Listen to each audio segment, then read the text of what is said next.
encontro como tema o património vivo, considerámos oportuno partilhar algumas reflexões sobre o processo que conduziu à inventariação da arte chávega da Costa da Caparica como manifestação de património cultural e material. Procedimento desenvolvido no âmbito da ação do Centro de Arqueologia da Almada em torno do estudo e divulgação da história e do património local. No âmbito do projeto de investigação Frentes de Água do Concelho de Almada, iniciado em 1994 com o projeto Ginjalma, que estudou e divulgou a história do Cais do Ginjal, seguiram-se outros projetos que incidiram sobre outros locais da frente ribeirinha atlântica do Concelho de Almada, nomeadamente o Porto Brandão, a Trafaria e a Cova do Vapor. Na Costa da Caparica, constatou-se que a história do território se relacionava diretamente com a pesca tradicional e a arte chávega em particular, enquanto manifestação do património cultural e material. As artes de pesca tradicional são exemplos de património vivo, pois trata-se de atividades tradicionais praticadas ao longo de gerações como forma de subsistência e que se mantêm ativas, envolvendo as comunidades e fortalecendo as identidades locais. Enquanto atividade profissional e económica, a pesca tradicional é um fator de sustentabilidade não só para a comunidade pescatória, bem como para um conjunto de agentes económicos associados à atividade da pesca. Com a entrada de Portugal para a União Europeia, a partir de 1985, diversas artes de pesca tradicional, entre as quais algumas das praticadas na frente atlântica do Concelho de Almada, foram ilegalizadas por não se enquadrarem nas medidas definidas na legislação europeia para as pescas. Entre as artes de pesca proibidas, encontravam-se algumas que recorriam à utilização de redes a partir da praia, visto que, segundo a legislação atual, só é permitido pescar com recurso a redes a partir de 1/4 de milha da costa. Os incentivos ao abate de embarcações de pesca reduziu drasticamente o número de pescadores e de barcos dedicados à arte chávega, que, contudo, continuou a ser praticada ao abrigo de um regime de exceção que vaticinava a sua proibição a médio prazo. Nesse sentido, a inscrição da arte chávega da Costa de Caparica no Inventário Nacional de Património Cultural e Material, embora até ao momento não tenha tido qualquer efeito nas condições de trabalho nem na valorização do pescado, constitui uma medida de salvaguarda efetiva e reconhecida pelos pescadores, pois, estando inscrito no Inventário Nacional de Património Cultural e Material, a arte chávega da Costa da Caparica, enquanto for praticada, está protegida, não podendo ser proibida com base em legislação emanada da política de pescas.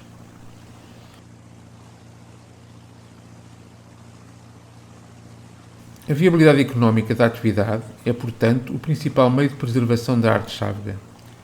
Nesse sentido, a modernização dos processos de trabalho, como a motorização das embarcações e a alagem mecânica da rede, são fundamentais na preservação de uma prática que, sendo milenar, sobrevive exatamente graças à capacidade humana de se adaptar para sobreviver, sendo que essa capacidade consubstancia o conceito de património cultural e material.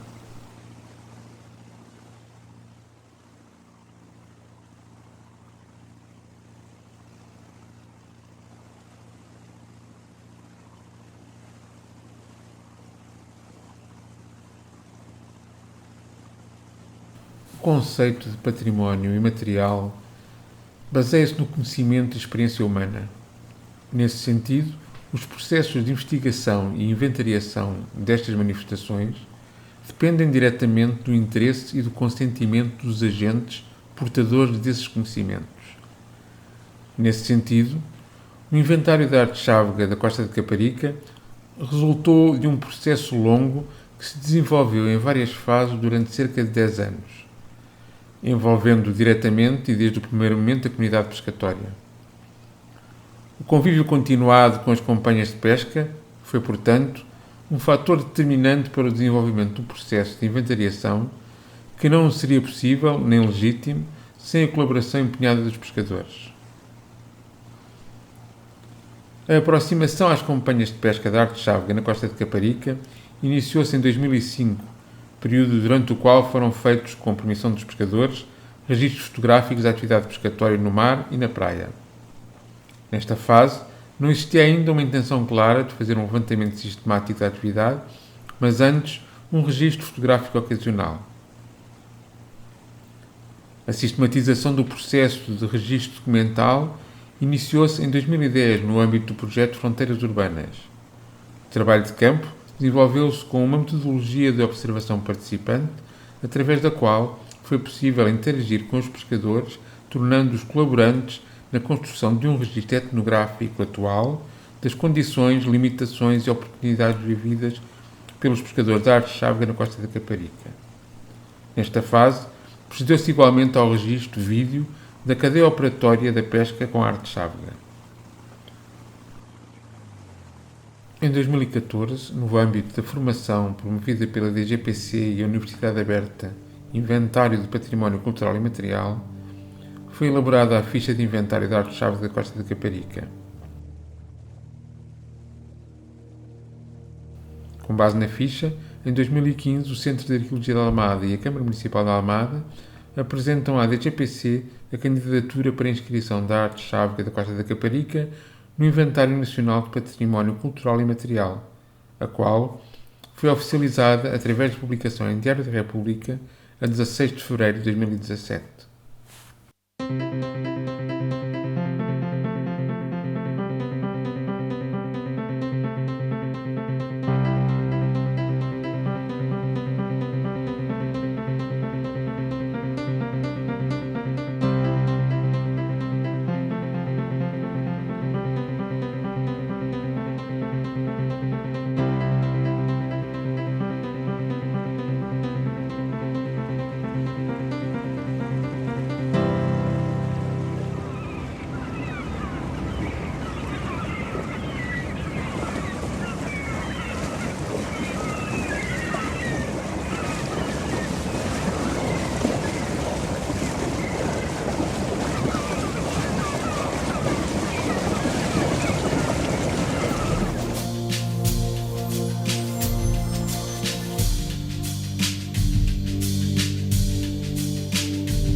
Boa tarde a todos. Desculpem-nos este atraso, esta demora a recomeçarmos. Vamos agora então dar início à nossa segunda sessão, portanto a sessão da parte da tarde, que é sobre comunidades patrimoniais, metodologias e tecnologias de divulgação e de participação. Acabámos de ver um vídeo sobre o processo de inventariação da Arte Chávega na costa da Caparica, enviado pelo Francisco Silva e os nossos colegas do Centro de Arqueologia da Almada, que infelizmente hoje não puderam estar presentes, mas que estão disponíveis para falarem com eles por e-mail e para conversar sobre este interessante projeto de inventariação e outros que têm a decorrer. Sem mais delongas, chamo já o nosso segundo orador desta sessão, o nosso grande patrimonialista Joaquim Moedas Duarte, da Associação de Defesa do Património Cultural de Torres Vedras, que nos vem falar deste tema. Património na rua ou no jornal é tema sempre atual. Obrigada, Joaquim.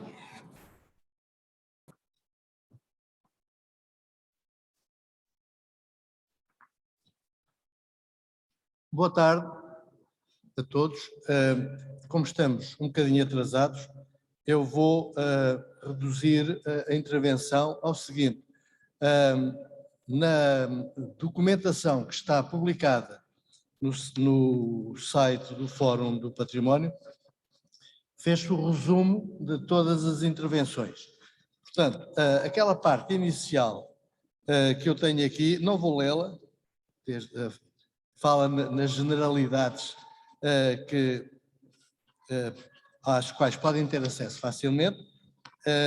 Eu acho que é mais interessante aqui para nós partilharmos três experiências que estão a ser levadas a efeito pela nossa associação, não como inventores delas ou os seus criadores, mas como participantes, parceiros. A primeira é a publicação mensal de uma página Patrimónios, que sai no Jornal Badaladas uma vez por mês e que nos parece muito útil pelo seguinte: o Jornal Badaladas é um semanário que se publica em Torres Vedras, mas tem uma circulação praticamente a nível do Oeste e chega a muitos imigrantes. Tem cerca de 12.000 assinantes, o que significa que tem uma média de leitores de 35.000. Portanto, isto faz com que nos sintamos motivados para fazermos essa página. Já se publicaram cerca de 150. Nos primeiros tempos foi com um tema aglutinador, as invasões francesas, depois foi o Centro Histórico, memórias de quem viveu no Centro Histórico, depois torrienses que participaram na Primeira Grande Guerra e, finalmente, agora uma fase em que falamos de todos os assuntos que venham a propósito.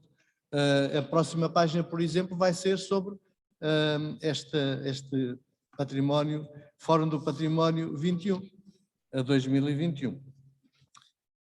Mas estas duas últimas que eu vou referir parecem-me as mais interessantes para todos nós. Porquê? Este andar na rua, se calhar é mais simples eu ler aqui o resumo que eu fiz. Começou em 2011, num encontro organizado pelo município sobre como dinamizar as ruas do centro histórico cada vez mais desertas. Falava-se até em algum receio de sair à rua à noite. Surgiu a ideia de mobilizar as pessoas para virem para a rua conviver. A ideia foi aprovada num plenário, um encontro que houve na altura, houve vários sobre a questão do centro histórico. A que foi aprovada na altura tinha a grande vantagem de não precisar de meios, de recursos, de sedes, nem de dinheiro. A iniciativa arrancou com 6 participantes. Atualmente a média anda pelas 15, 20 pessoas. Todas as quintas-feiras, às 9 horas da noite, quem quiser participar, só tem que aparecer no largo do município. E arranca-se dali, normalmente é 1 hora, 1 hora e um quarto. 1 hora e meia, às vezes, quando se vai mais longe. Mas o ponto de partida é sempre o mesmo, e depois pode-se ir para norte, para sul, para este ou para o oeste. Por vezes, claro que eu digo aqui, claro que há 2 ou 3 pessoas entusiastas que nunca falham, são as dinamizadoras, porque senão isto parava, um dia não aparecia ninguém. Creio que nunca aconteceu aparecer só uma pessoa. Já aconteceu aparecer 2 ou 3, dias de chuva, frio, mas vão sempre. Aliás, há aqui várias fotografias, porque depois no final tira-se sempre a fotografia do grupo. Aquele grupo lá em cima, 40 pessoas, quase 50 pessoas, e um outro em que eu fui também com o mesmo tema há 2 anos, era eu mais 6 pessoas. Portanto, tudo bem. Claro que há 2 ou 3 entusiastas, mas nada de atas ou votações. Por vezes decide-se com antecedência qual o tema e convida-se alguém para preparar e orientar o percurso, que não deve durar mais de 1 hora, com alguma tolerância. A nossa associação já foi convidada várias vezes e sempre que podemos aparecemos nos outros dias, porque é um ponto de encontro de quem quer passear e conversar um pouco ao acaso à redescoberta dos espaços. É um grupo perfeitamente autónomo, sai com quem estiver e este ritual do dia e da hora, sempre os mesmos, é facilitador para a mobilização das pessoas. De referir, em 2012 o projeto foi considerado uma das 7 boas práticas de educação não formal pela Associação Europeia para a Educação de Adultos. Devo dizer que uma das dinamizadoras é professora na área da educação de adultos, cursos profissionais noturnos, e e é grande entusiasta, a qual se juntam depois outros. Um outro projeto que me parece também muito interessante chama-se ISA Património. Parte de uma experiência que todos nós temos, uma experiência desagradável, que é chegar a uma terra onde nunca fomos, ou já fomos algumas vezes. Já aconteceu, por exemplo, em Alcáçovas, querer ver a igreja monumental, está fechada. Aí andar à procura da chave, quem a tinha era o seu prior, que naquele dia não estava lá. O projeto ISA Património tem como objetivo garantir a abertura ao público de lugares de interesse cultural, nomeadamente igrejas. É a iniciativa da Câmara Municipal de Torres Vedras, na área sénior. Começou em 2005 com um projeto piloto e em 2006 com 4 monumentos e igrejas. Nos anos seguintes foi alargando o seu âmbito e hoje abrange 9 espaços, 6 na cidade e 3 no concelho.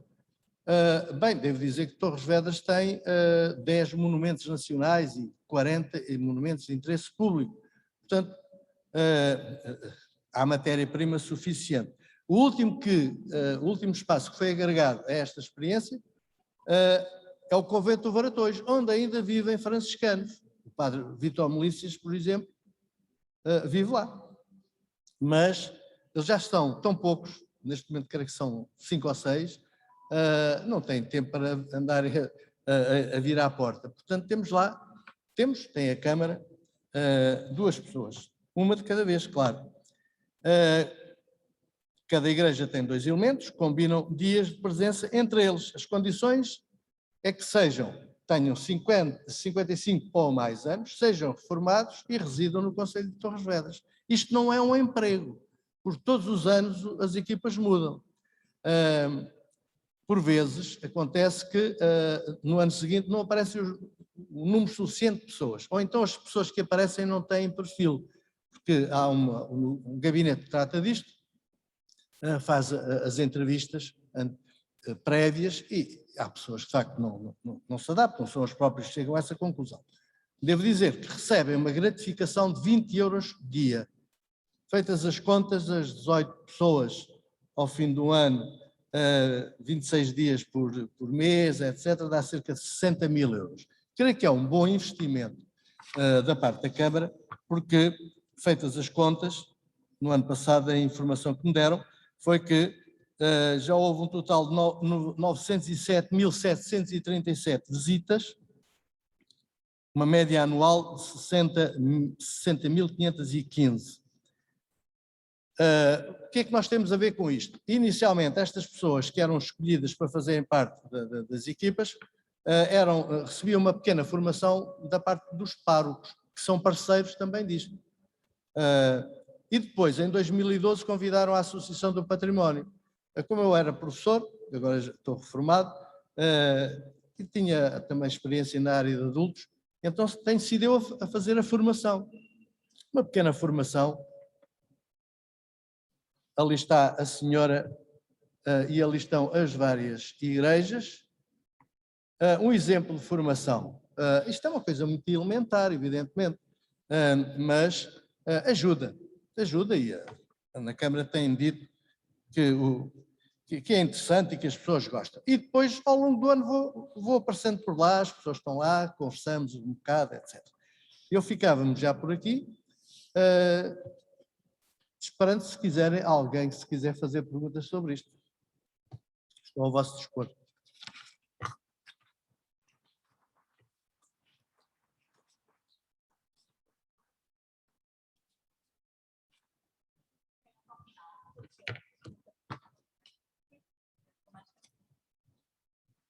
Muito obrigada. Sofia. Muito obrigada, Joaquim, por estes projetos interessantes. Vamos então passar já à nossa próxima oradora, a arqueóloga Jacinta Bugalhão, que conhecerão também da DGPC, que nos vai falar sobre o movimento cívico em torno das ruínas da mesquita medieval e islâmica de Lisboa, que estão conservadas no claustro da Sé. Obrigada.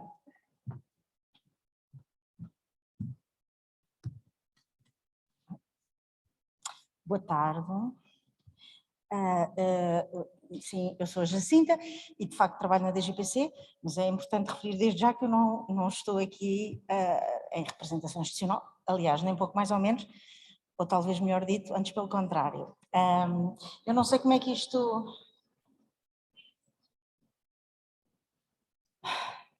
O facto de eu não conseguir... onde é que... É só porque eu... Não, ponho-me um bocadinho de lado, já dá. Pode ser, não pode?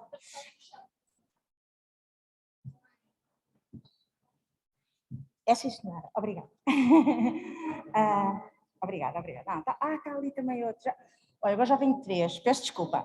Pronto, em primeiro lugar, muito obrigada ao Fórum do Património, muito obrigada aos meus queridos amigos Vítor Coias e Leonor Medeiros por me convidarem a estar aqui e me darem a oportunidade de falar sobre a sede de Lisboa. Posso tirar isto. Deixem-me dizer-vos que, embora eu não conheça provavelmente a maioria dos que estão aqui, sinto-me entre amigos, porque quem defende o património, quem luta em prol do património, quem trabalha em prol do património, para mim é sempre um amigo, por isso estou entre amigos e sinto muito bem. E dizer-vos que alguma coisa corra menos bem, desculpem, não tem sido um dia fácil para mim, e eu dedico esta apresentação à minha querida amiga Susana Correia, que foi à Terra ontem, que lutou muito pelo património toda a sua vida. Pronto, sem mais delongas, a ideia, o que eu vos venho aqui apresentar é contar-vos apenas uma pequena história, essencialmente do que se passou há cerca de um ano atrás, que remete para um processo muito mais longo, mas esta apresentação centra-se essencialmente naquele movimento espontâneo e que envolveu muitas pessoas, muitas associações, muitas entidades, toda a sociedade civil, diria eu, em defesa das ruínas que estão conservadas no subsolo do claustro da Sé de Lisboa e que estão em processo de musealização, nomeadamente de um edifício, de um conjunto monumental em concreto, descoberto mais recentemente e que é da época islâmica, e é um edifício monumental da época islâmica, interpretado pelas arqueólogas que estão a escavar no local e por muitos de nós, arqueólogos, como estruturas integrantes do complexo da Mesquita Aljama da cidade de Al-Lusbuna, em época islâmica. Se isto anda sim, senhor. Pronto, fazendo uma breve cronologia, só para integrar, para contextualizar o processo. O claustro de Sé de Lisboa começou a ser escavado pelos arqueólogos em 1990, na sequência, foi uma intervenção de emergência, porque começou na sequência de uma derrocada, de um buraco que se abriu na consequência de uma grande chuvada e que depois se constatou corresponder à entrada, à porta, à abertura de uma grande cisterna. Tem ponteiro? Não sei. Não sei se tem. Tem ponteiro?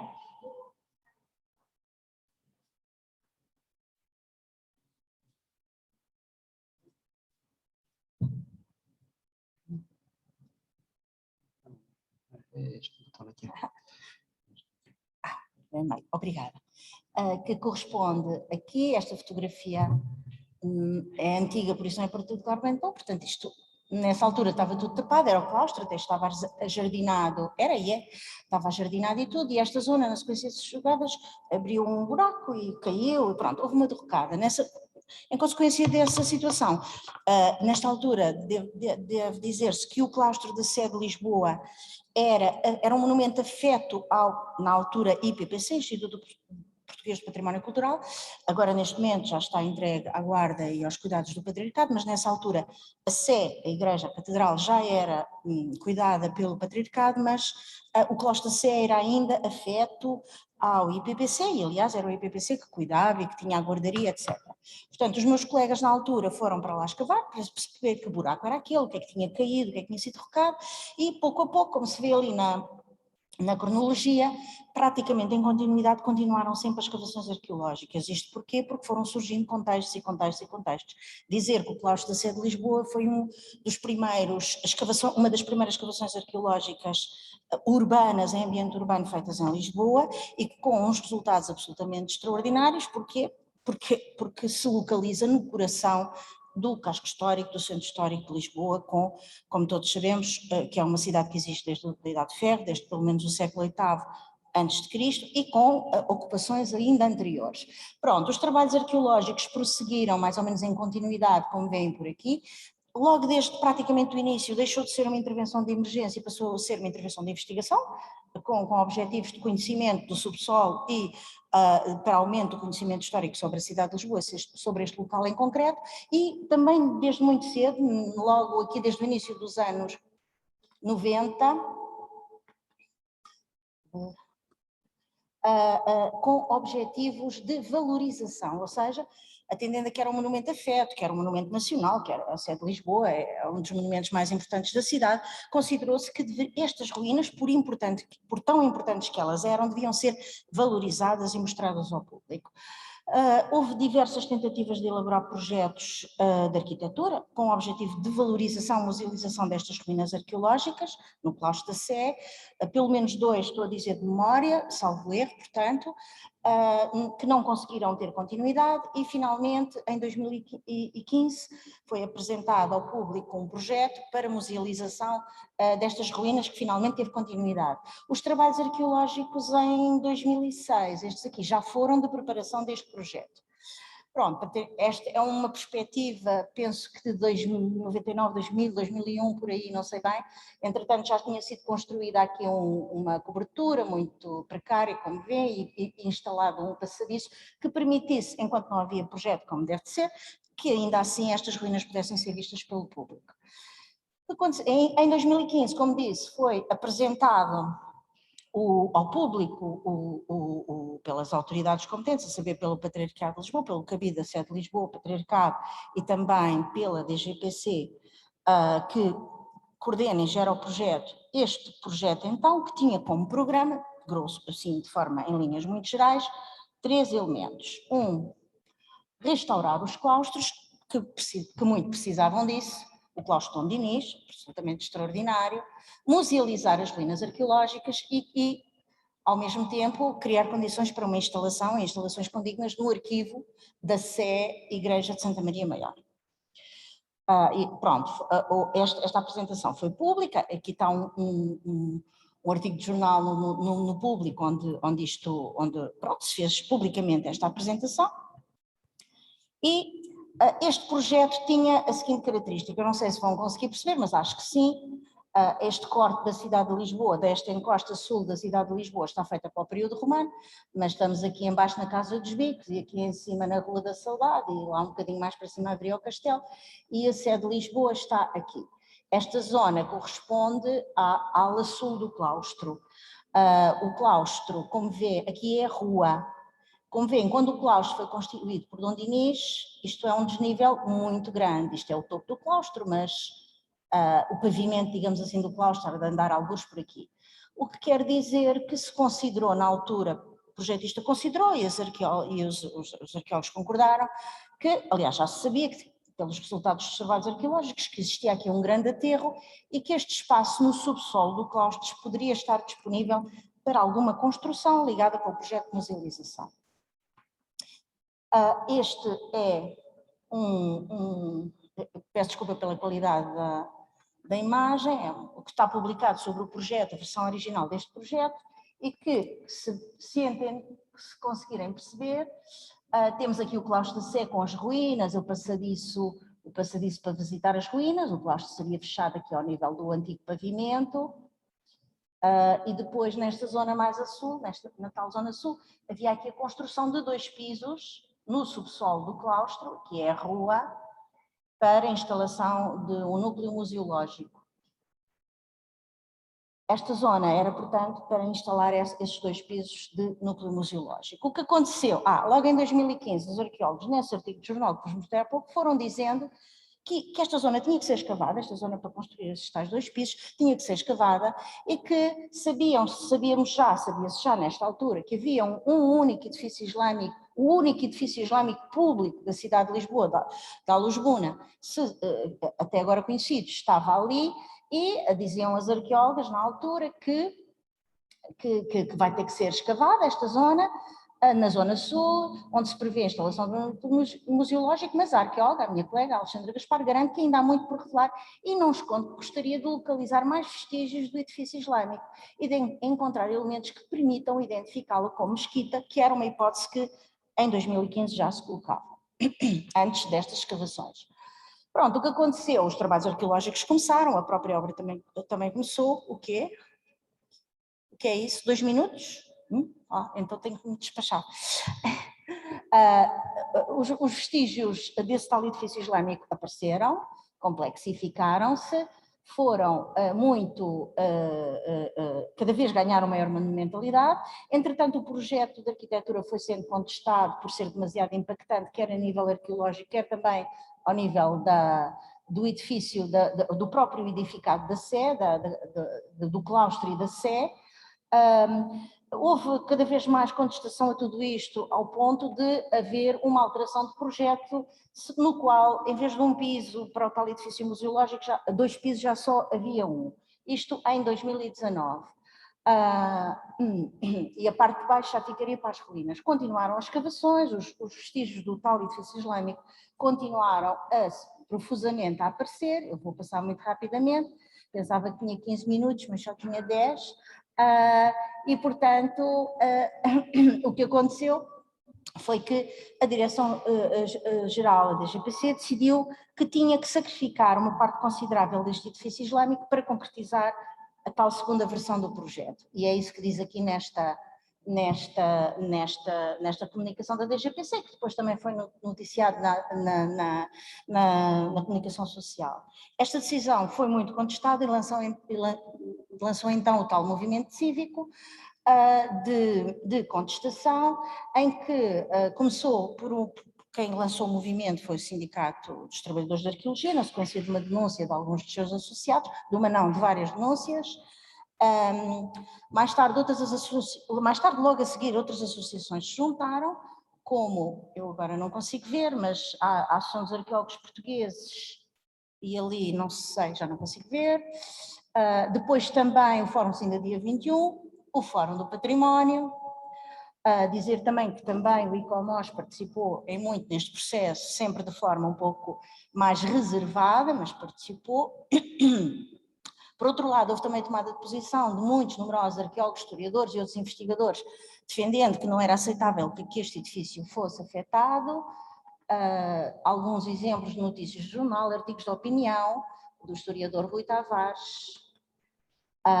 Este muito importante, talvez o mais importante, do professor Hermínio Gil Fernandes, mas outros, como Luís Raposo, como Santiago Macias.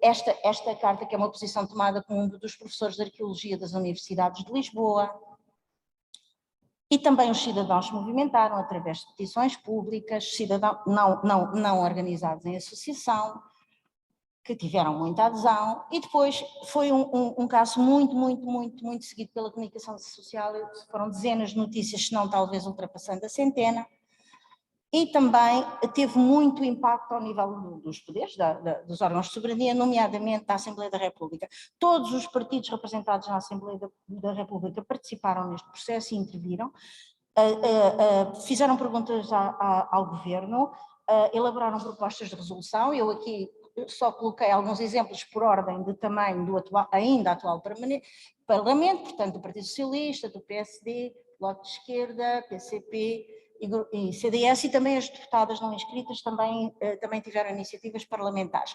Todo o Parlamento, o que veio a resultar numa resolução da Assembleia da República que foi aprovada por unanimidade, e é a única que eu conheço até hoje que sobre património cultural resulta de 8 propostas de resolução. 8 propostas de resolução.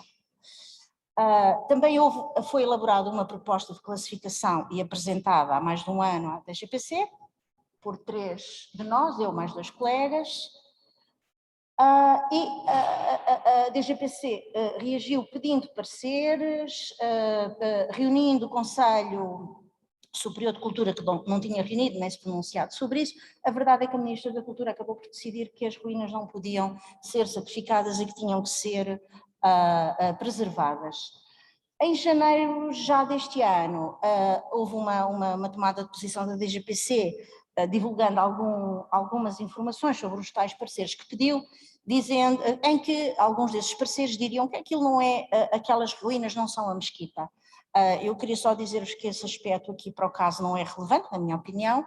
O que é relevante é que elas têm valor patrimonial e todos os pareceres, pelo que conhecemos deles, que eles não são públicos, se manifestaram pela pela preservação das ruínas, independentemente de pertencerem ou não à mesquita ou de serem apenas estruturas anexas à mesquita ou do complexo da mesquita. Para finalizar, isto é uma planta muito esquemática do monumento que está lá na sede de Lisboa. Estas são algumas ilustrações feitas pela nossa colega Guida Casella, que também participou como civicamente neste movimento, onde se perspectiva como poderia ter sido este complexo, mas são propostas apenas preliminares, e continuamos na mesma. O que nós pedimos neste momento é que esta zona fique em vago, porque é aqui que grande parte das ruínas do monumento islâmico se localiza. Portanto, não pode haver aqui construções nenhumas, porque senão o monumento não vai ser visível, vai ser afetado e não vai ser visível, o que restar dele. E as questões que se colocam, para concluir, agora, quando há informações não oficiais que já há nova versão do projeto, mas que a nova versão do projeto continua a manter a construção de um piso debaixo do claustro da Sé e continua a implicar fortes impactos e muita destruição naquele edifício. Portanto, o que se pergunta é por que razão até hoje não foi autorizada a consulta do projeto, nem dos pareceres que a DGPC prometeu mostrar ao Parlamento, aos deputados, grupos parlamentares, às associações do património, a tornar públicos. Nunca foram tornados públicos, mais de um ano depois.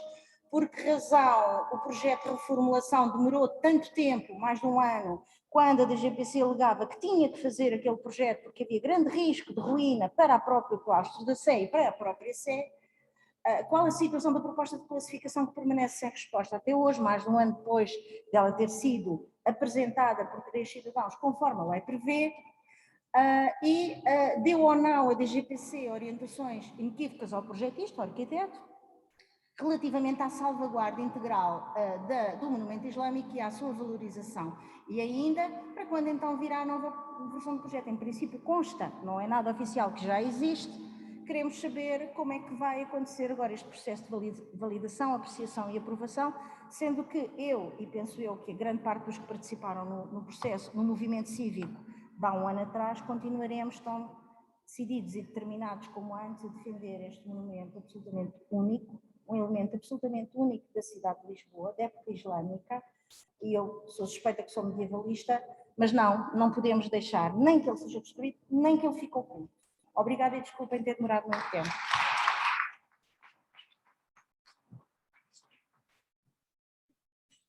Muito obrigada, querida Jacinta. De facto, todos estes pormenores dos processos são interessantíssimos e é bom também aprendermos com eles. Acho que alguns desses bloqueios nós já reconhecemos noutros sítios e é muito bom trazer esse exemplo. Os nossos próximos oradores, na verdade, vão estar em formato online e, portanto, vão aparecer neste ecrã aqui ao nosso lado.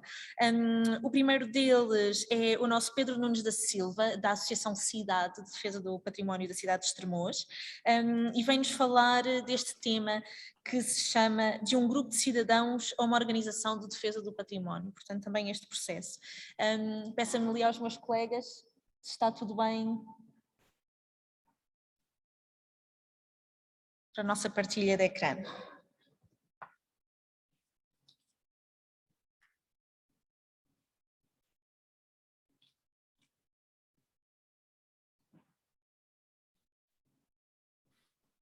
Já o estamos a ver. Olá Pedro, boa tarde. Boa tarde. Seja bem-vindo e esteja à vontade para começar a sua apresentação. Está bem.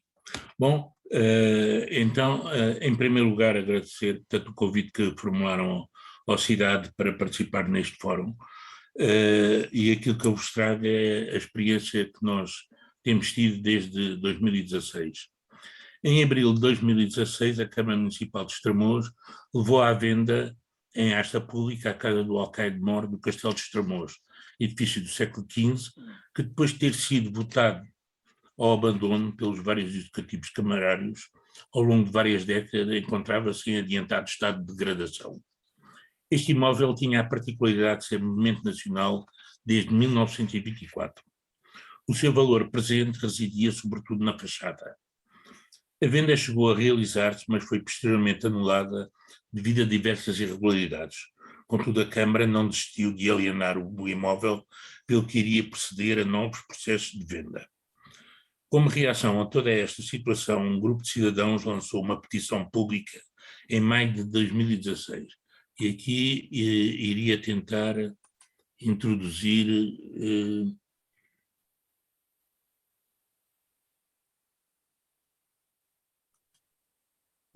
nesta petição propunha-se a anulação da venda do imóvel em causa, a elaboração e implementação de um projeto de recuperação e reutilização do mesmo, de forma a contribuir para a preservação da memória histórica da vila medieval de Estremoz. Simultaneamente promoveu a realização de uma sessão pública em que intervieram investigadores, bem como alguns deputados da Assembleia da República que responderam às nossas exposições. Também se realizou uma visita guiada à Cidadela, o núcleo medieval de Estremoz.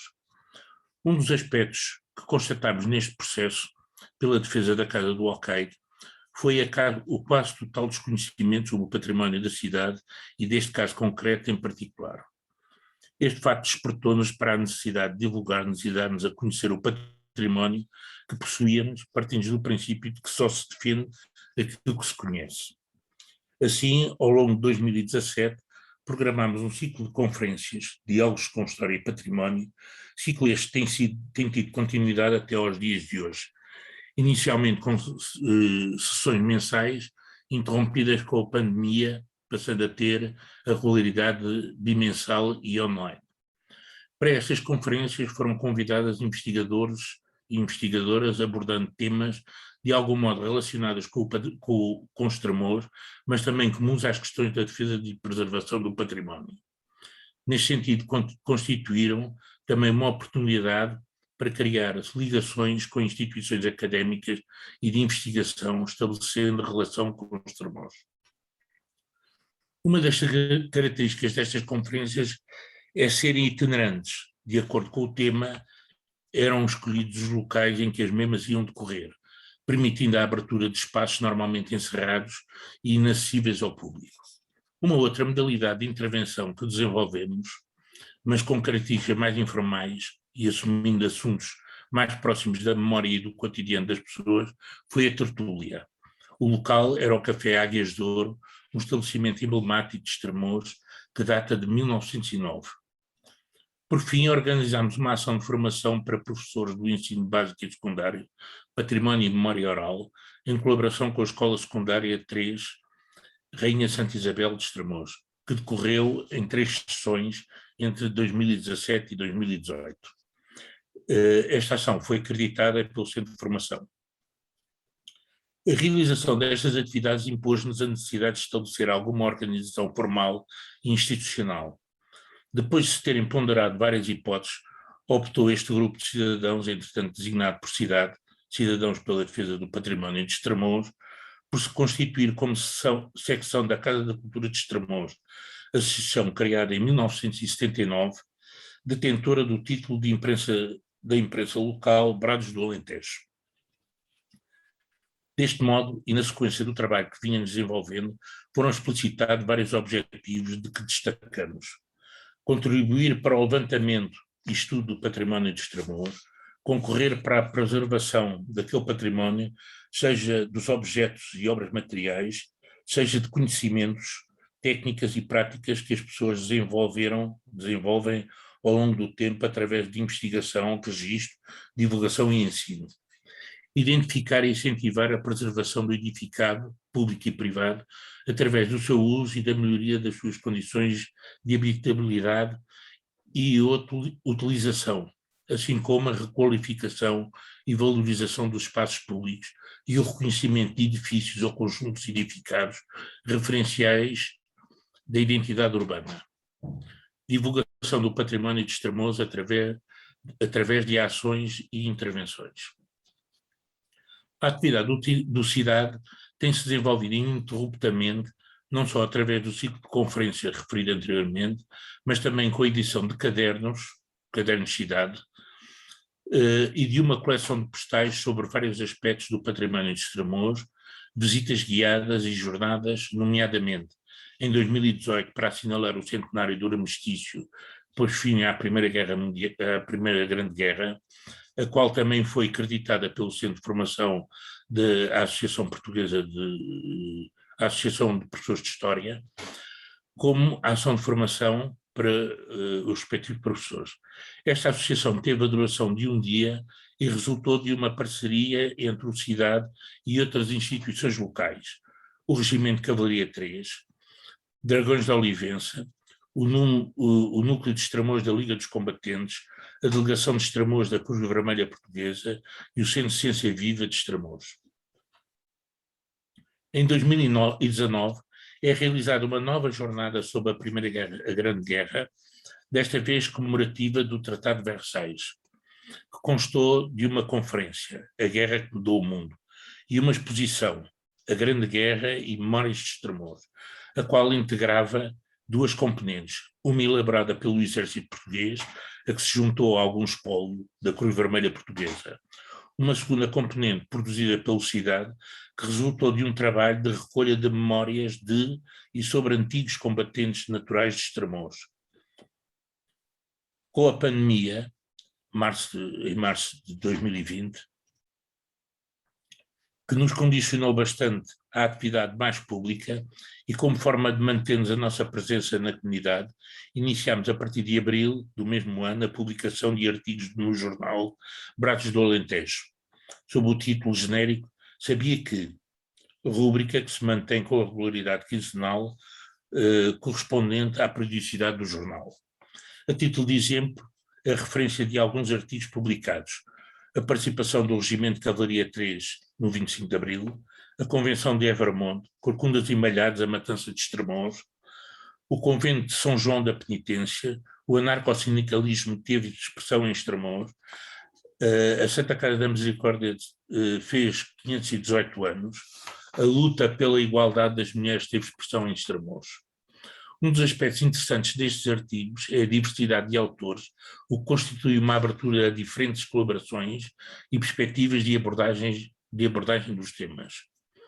Além destas ações que o CIDAD tem prosseguido, tem em mãos 3 projetos: o Inventário da Azulejaria de Estremoz, o Bairro de Santiago, antiga Arrabal do Castelo de Estremoz, e Estremoz, Projeto Cidadela. Projeto este em parceria com a Universidade de Évora, Centro de Ciência Viva de Estremoz, e município de Estremoz, que propõe a reabilitação daquela zona da cidade a partir da intervenção e reutilização de 2 edifícios militares há muito abandonados, o Paiol de Santa Bárbara, com o centro interpretativo Defender a Fronteira, Construir o Território, e o Assento Real, Casa das Fardas, onde se pretende reconstruir a evolução da paisagem de Estremoz em torno de 4 eixos temáticos: o tempo antes da história, dos minerais às rochas, das rochas às paisagens e das paisagens aos mármores. Contudo, em 2018, o imóvel acabou vendido a uma empresa de turismo que, por sua vez, adquiriu todo o quarteirão em que a Casa do Alcaide estava integrado e para o qual apresentou um projeto com a assinatura dos arquitetos Cisa Vieira e Carlos Castanheira. No final de 2021, parece voltarmos ao início, de quando começamos, uma vez que as obras que estão a decorrer na Casa do Alcaide de Bora, com a desmontagem ou demolição da fachada, levantam-nos sérias dúvidas em relação àquilo que era recomendado e estava aprovado. Procuramos dar um breve apontamento do que o CIDAD tem feito. Sabemos que ainda temos um longo caminho a percorrer, também temos consciência das nossas fragilidades, mas é uma realidade que temos dado algum contributo para a defesa do património de Estremoz, que começa a ter reconhecimento. Temos um lema, que é plantando uma árvore de cada vez, criamos uma floresta. Está acabado.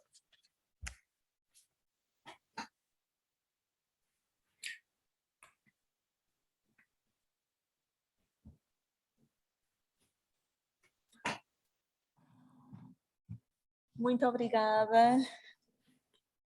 Correu tudo mais ou menos bem, conseguimos passar parte da apresentação aqui, acho que não bateu bem nos momentos, mas ficou bem, Pedro.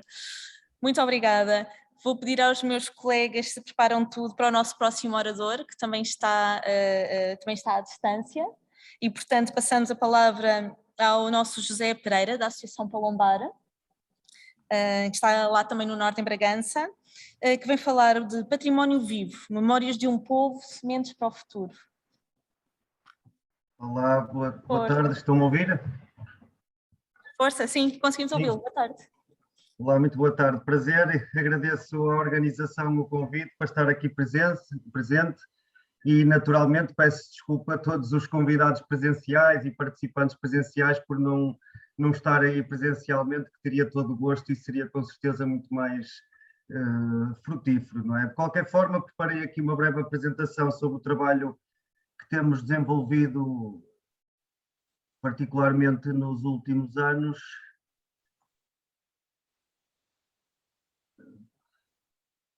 Não sei se estão a ver a apresentação.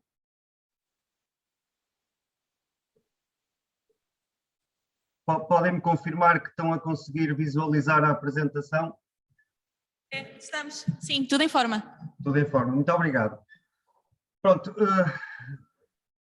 a Palombar, bem, então aqui, eu sou o José Pereira, sou biólogo de formação, gostaria de ter aqui algum colaborador da Palombar mais associado à área do património edificado em concreto, mas realmente acho que de facto tem sido um desafio muito grande da nossa organização na captação de financiamento para este departamento em particular, o que acabamos por estar aqui sempre de alguma forma menos bem representados, digamos assim, porque seria de todo o interesse ter aqui uma pessoa da área e perdoem-me nesse sentido pela ausência de algum palavreado mais técnico por aí fora.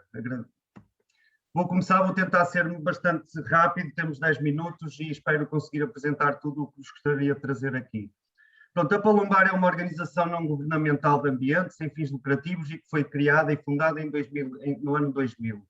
A principal missão da associação é conservar a biodiversidade, os ecossistemas selvagens, florestais e agrícolas e preservar o património rural edificado, bem como as técnicas tradicionais de construção.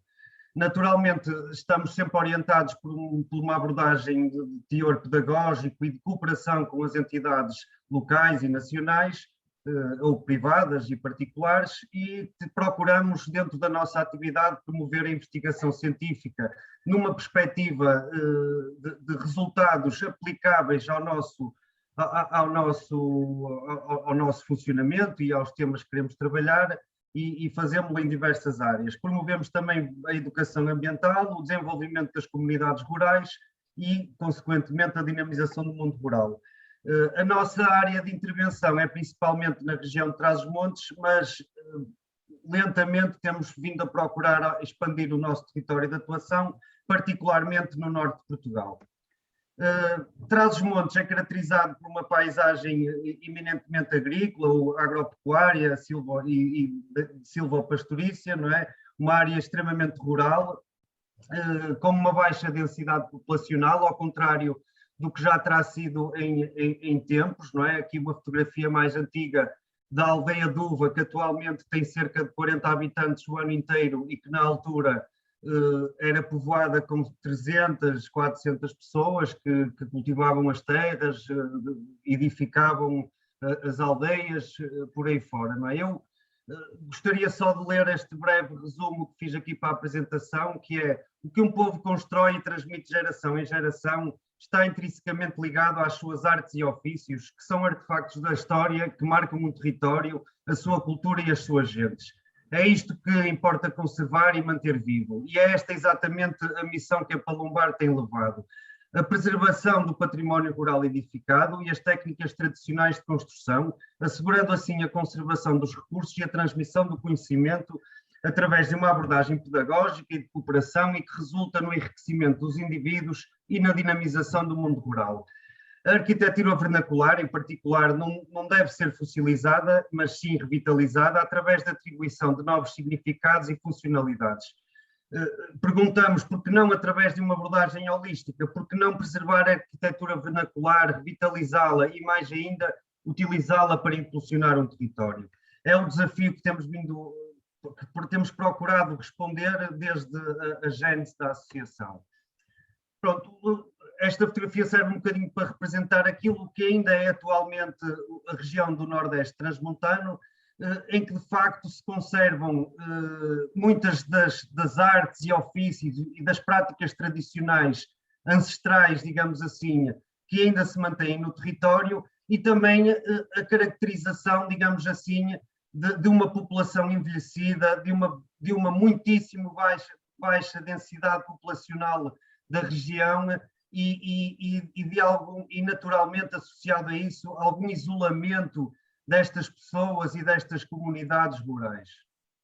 Nesse sentido, aquilo que tem sido uma grande preocupação da Palombar é a recolha de testemunhos das técnicas tradicionais, dos materiais tradicionais de construção desta região, que são basicamente ou principalmente o uso da pedra, seja em pedra seca, em muros, seja em pedra que depois é também usado a terra, não é, para fazer as casas já com mais algum conforto, digamos assim. Normalmente a pedra utilizada são pedras metamórficas e eram utilizadas as pedras que estavam presentes nas aldeias e nos terrenos dessas aldeias à medida que eram lavrados. Outro material muito usado é naturalmente a terra, não é? E existem vários tipos de terra que seriam usados, até as próprias cores que nós temos vindo a procurar investigar e a qualidade da própria terra que era usada e como é que era usada na construção das casas. A cal, que é sem dúvida um dos principais materiais de construção, esta região, ou seja, isto são fotos até da aldeia de Uva, que está associada a uma região de maciços calcários, que são as minas de Santo Adrião, onde se fez a exploração de calcários durante muitos anos e a transformação desses calcários em cal. A madeira, naturalmente, não é, usada nas portas, nos telhados, nas estruturas dos telhados, usada também para fazer as paredes interiores em tabique e por aí fora. O ferro forjado, um elemento essencial também já muitas vezes nos acessórios, digamos assim, das construções que eram feitas, seja nos prostíbulos das portas, nas maçanetas, tudo isso, e que a Palombar, ao longo destes anos, tem procurado aprender, não é? Com os poucos profissionais que existem ainda na região, pessoas que ainda sabem trabalhar a pedra, ainda sabem trabalhar o ferro e a carpintaria de forma tradicional, e temos vindo a dinamizar um conjunto de formações, seja em carpintaria, em construção de muros de pedra, rebocos de terra, muros de pedra seca, ferro forjado, cursos de estuque em gesso e muitos outros, não é? De várias técnicas, pintura com tintas naturais, não é? Digamos assim. Tem-se promovido também intercâmbios com base na construção sustentável, na arquitetura vernacular, não é? E das técnicas de construção associadas, não é? Assim como encontros que temos vindo a desenvolver, que nos últimos 2 anos estiveram um bocado apagados, não é? Fruto da pandemia, que é o encontro de arquitetura tradicional e sustentabilidade. Pronto, tudo isto permite-nos ir formando, não é? Formando, ou pelo menos passando algum conjunto de competências e de conhecimentos associados a estas técnicas a um conjunto muito vasto de jovens, de profissionais, que querem aprender e trabalhar estas áreas. Aqui há um exemplo da construção de um muro de pedra e aqui também a construção de um muro de pedra, não é? Aqui já as oficinas e workshops associados à construção e à preparação dos materiais com uso a terra, e assim como perceber as diferentes qualidades da terra e os fins para que podem ser usadas, não é? A construção de tijolos em adobe, que já é terra misturada com palha e outros materiais, assim também como todo o processo, não é, da utilização da cal, seja a transformação da cal para que se torne um material de construção e ensinar estas técnicas, estes procedimentos e criar ferramentas e manuais que as pessoas possam levar consigo e usá-los, assim como a própria pintura, como uso à cal. Também workshops de carpintaria tradicional, onde tentamos, em todas estas formações tentamos envolver profissionais mais, digamos, já reformados, digamos, e que têm todo o interesse, gosto e vontade de partilhar com esta juventude toda que aqui recebemos e salientar que vêm jovens de todas as partes do mundo. Aqui workshops de carpintaria para a construção dos tabiques, para a construção de portas, não é? Assim como oficinas de ferro forjado, onde se aprendem as técnicas básicas, não é? Para se fazer estes acessórios que eram feitos em ferro forjado. Por outro lado, temos tido também uma componente de intercâmbio e de transmissão também de todo este conhecimento à base de campos de trabalho voluntário internacional, que são financiados por várias fontes de financiamento, muitas vezes também sem financiamentos e com um autofinanciamento próprio da associação, e estamos a assinalar, já éramos para ter assinalado em 2020 o nosso 60º campo de trabalho voluntário internacional. Infelizmente tivemos que adiar, fruto também dos constrangimentos da pandemia, mas assinalamos este ano o 59º campo de trabalho voluntário internacional, associado a uma escavação arqueológica que eu mais tarde falarei. Nestes campos de trabalho, então, recebemos jovens de todo o mundo que vêm participar de forma voluntária na construção ou reabilitação de determinadas infraestruturas, sejam pombais, forjas, moinhos de água, recuperação de corriças, ensinamos a fazer então os tabiques, toda a construção em madeira, os adobos, o ferro forjado também nestes campos de trabalho. Aqui também é só um exemplo do encontro de sustentabilidade, e agora só falar aqui um bocadinho também de algo que é muito particular para a associação e que está na sua gênese, que são os pombais tradicionais, uma infraestrutura vernacular que está presente em toda a paisagem do Nordeste transmontano, que nós temos vindo ao longo destes 20 anos a recuperar todos os anos, não é? Já teremos recuperado mais de 120 pombais tradicionais e estamos a fazer a manutenção de cerca de 80 atualmente, e com isto inauguramos há cerca de 6 anos o Centro de Interpretação dos Pombais Tradicionais, que fica localizado na Aldeia de Uva e no qual recebemos os mais diversos visitantes que tenham interesse em reconhecer. Recentemente temos procedido também à recolha das memórias associadas a estes pombais tradicionais, onde vamos falar com os proprietários e procuramos perceber tudo sobre o pombal, sejam histórias aleatórias das suas vivências em comunidade, etc., seja a recolha das características do pombal, há quanto tempo está, pronto, fazer uma caracterização do pombal e também da história associada das comunidades a esses pombais, não é? Dou aqui um exemplo, não é, que a senhora Helena, isto é um misto de mirandês, não é, traduzido por nós. O pombal está na família desde há mais de 50 anos, quando é que foi construído ninguém se lembra, mas o marido gostava de ter um pombal, o dono gostou de vender e então acabou por comprar. O marido recuperou, não é, fez a limpeza para ter estrume para a vinha. O principal dos pombais era tirar o pombinho para estrumar as terras. Eles dali tiravam daquele pombal mais de 30 sacas de pombinho todos os anos, agora ninguém o tira, é sempre esta dificuldade, não é? De que atualmente não há massa jovem e trabalhadora para fazer estes trabalhos, e era difícil entrar, não é? Então, atualmente confiou-lo à Palombar e que recuperaram, e agora está feito porque a Palombar tem assumido a manutenção do pombal.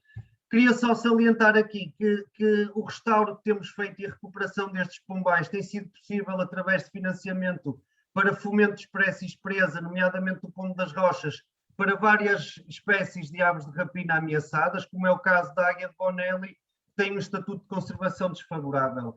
E saliento isto porque é realmente para salientar a dificuldade que temos em conseguir financiamento para restauro e conservação do património, e temos sempre vindo buscar esse financiamento por outras vias, nomeadamente através da conservação da natureza. Pronto, eu já me passou o meu tempo, se não me engano. deixo só aqui 2 exemplos também de outro tipo de atividades que temos vindo a desenvolver. Em 2021 começamos a escavação arqueológica em 2 igrejas, onde foi encontrado o berrão de Ramilo, e que as primeiras escavações sugerem que a escultura era objeto de ritualização, não é? Os berrões são esculturas zoomórficas esculpidas em pedras graníticas e neste caso representam um javali macho, não é? O espólio está a ser recolhido e armazenado e temos aqui vários objetivos. Também entre 2016 e 2021 temos vindo a desenvolver o projeto de investigação arqueológica no Castro de São João das Arribas, não é? Queria aqui só salientar que foi descoberto uns vasos, não é, praticamente intactos, com sementes que de alguma forma poderão revelar aquilo que era cultivado por estes povos. Atualmente estas sementes estão a ser alvo de um estudo e de um tratamento por parte de uma equipa de investigação do CIBIO, não é?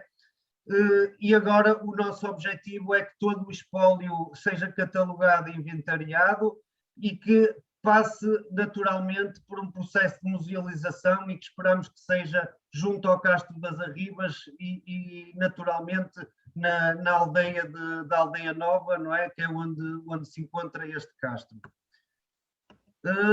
E por fim, queria só deixar aqui que nos próximos 2 anos temos um projeto aprovado no âmbito das equipas de voluntariado do Corpo Europeu de Solidariedade, financiado pelo programa Erasmus+.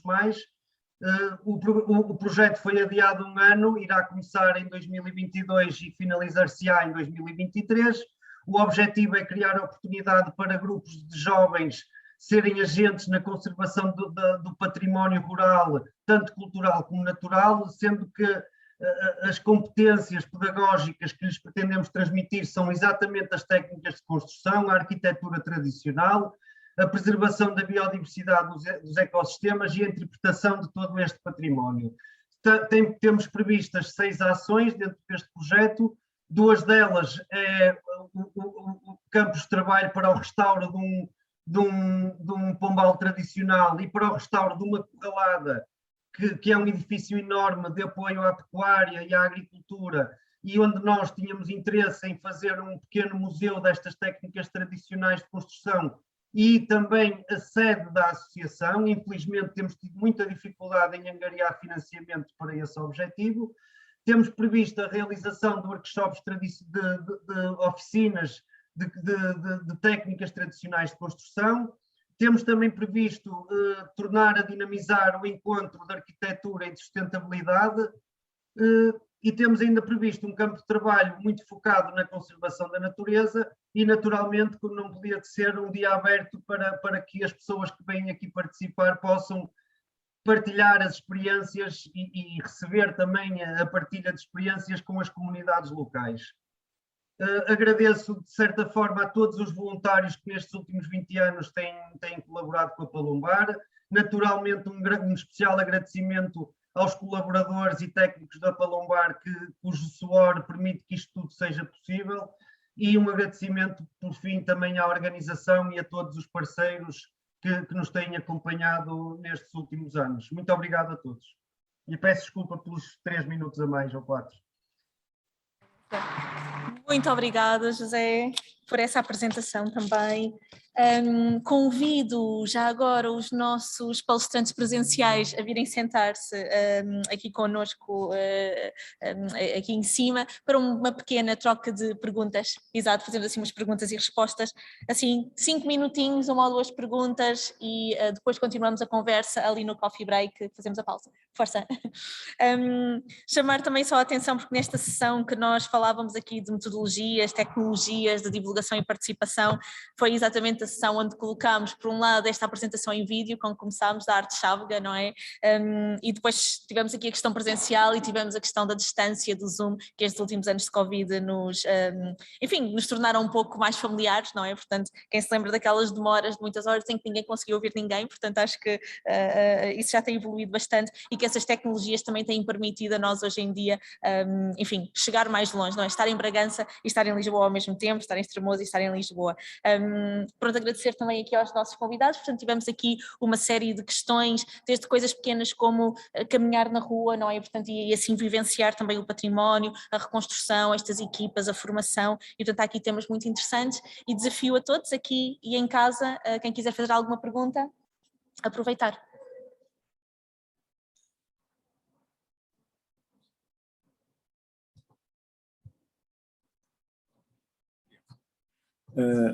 Em relação ao comentário dirigido a Jacinta Bugalhão sobre uma referência que fez à negação da DGPC de entregar cópias dos projetos. Da parte da manhã, eu referi aqui uma situação idêntica com outro caso, concretamente com o quarteirão do Corpus Christi, e posso enviar um parecer de um advogado que assevera que não é argumento, não serve de fundamento à negação de elementos do projeto a invocação dos direitos de autor. Portanto, se já lá tenho esse parecer a propósito do Corpus Christi. Se a Jacinta quiser enviar para lá esse parecer a propósito também da mesquita Aljama a Lisboa, se quiser também, estou à sua disposição, e à disposição das outras associações queiram argumentar a impossibilidade de retenção dessas informações com esse argumento. Muito obrigado. Mais alguma questão, comentário? Ali atrás, a Marina. Vítor, desculpa.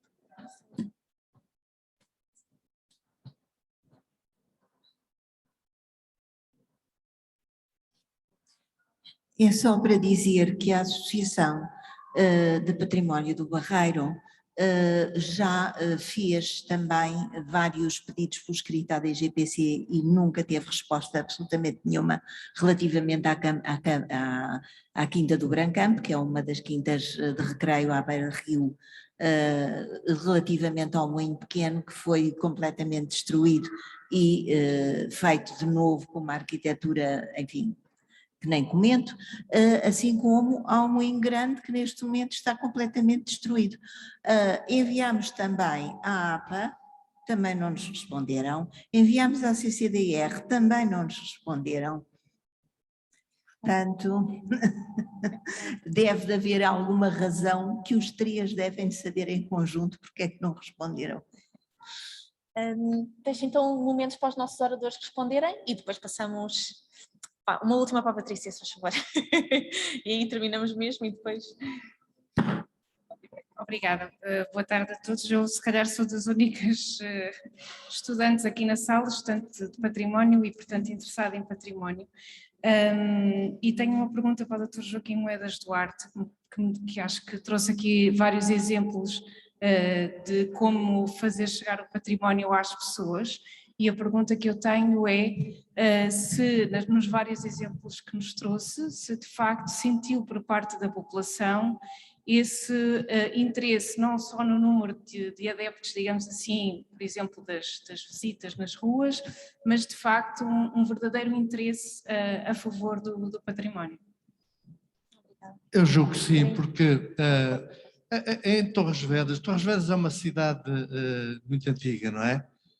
Como eu disse há bocado, tem, do ponto de vista monumental, é bastante rica. Não temos nenhum monumento como a Batalha ou a Alcobaça, mas temos monumentos nacionais relevantes. E desde sempre eu estudei a imprensa local, desde que ela existe em Torres Vedras, em 1885. Há, digamos que, uma consciência patrimonial antiga. Houve sempre ali gente que se interessou muito pelas coisas antigas. E desde logo, quando Torres Vedras tem, quando eu digo, por exemplo, na Biblioteca Municipal estão toda a imprensa que foi publicada desde 1885, está jornais antigos, alguns até em épocas, por exemplo, nos anos 20, existiram 2 ao mesmo tempo, e que até eram concorrentes, que era abertamente republicano e outro ainda com saudosismos da monarquia, que tenha havido um trabalho, quando ainda não existia a Biblioteca Municipal. Isso é que é engraçado.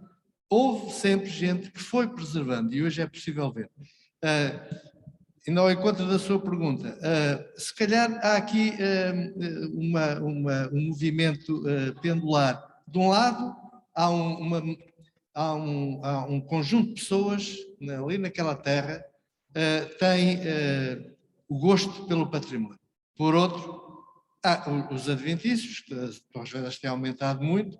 Portanto, nós, a Associação do Património, surgimos em 1979, tanto que aí no papelinho dizemos já com algum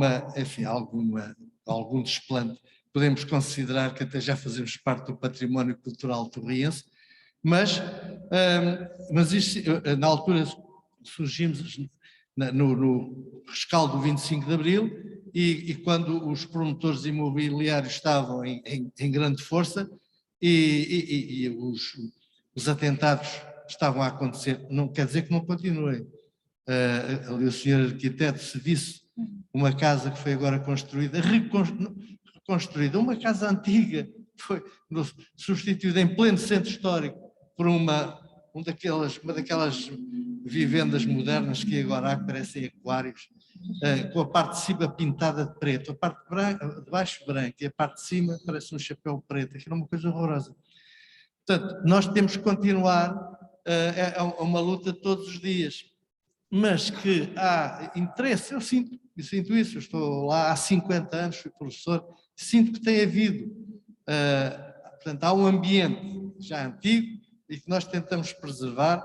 E outra coisa só, que há bocado não tive ocasião estava com tanta preocupação de me despachar, mas a Leonor chamou a atenção, e isso que me tinha esquecido. Este, por exemplo, andar na rua, tem a ver com o património imaterial. O património começou, em grande parte, com a recolha de memórias das pessoas. Eu vivi no centro histórico, era o tema genérico, e as pessoas foram convidadas a dizer as suas experiências, o que era viver no tempo histórico, então, manter uma memória identitária daquele espaço. E o andar na rua é também isso. Ela sabe, a Leonor sabe, que eu dedico-me ao estudo do património industrial torriense no campo da memória, porque a parte material desapareceu toda, não é? Mas as memórias são muito importantes e as pessoas gostam. Um desses andares na rua, que juntámos cerca de 50 pessoas, aqui foi a primeira oficina da Casa Damião, aqui foi a primeira oficina da Casa Hipólito, depois passou para ali, depois aconteceu isto, e as pessoas têm interesse. Força, Jacinta. Eu já agora acrescento que durante uns saudosos 3 anos e meio trabalhei na Câmara Municipal de Cascais, onde também havia algumas iniciativas desta natureza, assim como aquela de andar na rua, tinham outros nomes, mas pronto. E eu também testemunho que o interesse pelo património e por essas iniciativas, a adesão a essas iniciativas era imensa. Havia sempre, aliás, havia sempre listas de espera, porque tinha lotação, as iniciativas tinham lotação e esgotavam sempre, e no dia das marcações havia só um funcionário de serviço ao telefone, o que diz bem do interesse que as pessoas têm pelo património.